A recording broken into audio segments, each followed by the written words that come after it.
জোলাইবাড়ি বিধানসভা কেন্দ্রের অন্তর্গত পিতরাই পাড়া উপস্বাস্থ্য কেন্দ্রটি গত 15 দিন ধরে তালাবন্দি থাকায় চরম দুর্ভোগ পড়েছেন এলাকার মানুষ।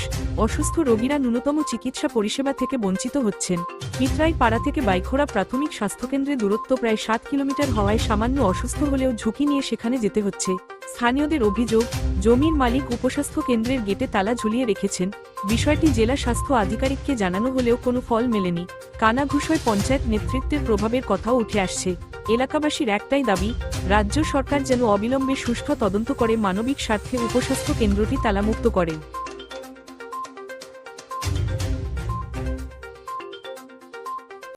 ওইসে অফিসটার যে বন্ধ 15 দিন, আজকে 15 দিনে চলে।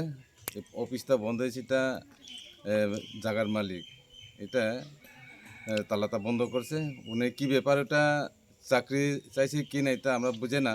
আমাদের গ্রামের মানুষকে সবাইকে খুলিতা কইছেন না, কিন্তু তালার বন্ধ। আমাদের গরিব মানুষ, মেহনতার মানুষ এখানে বাইখোড়া আর আমাদের ভিতরে পুম্পাপাড়া এখানে 7.5 কিলোমিটার দূরত্ব আছে ডিস্টেন্স।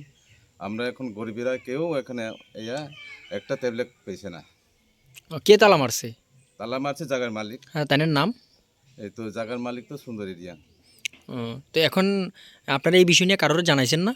আমরা জানাইছি, আমরা বাইখোড়া জেন দাস সেনু কাছে আমরা জানাইছি। স্যার সেনু স্যার উনের আয়া দেখছি ওখানে তালা বন্ধ, তাই কিতা করার নিচে, হ্যাঁ এটা তো আমরা জানি না। এই জায়গাটার নাম কি? এই জায়গার নাম হচ্ছে পিতরাই পুম্পাপাড়া।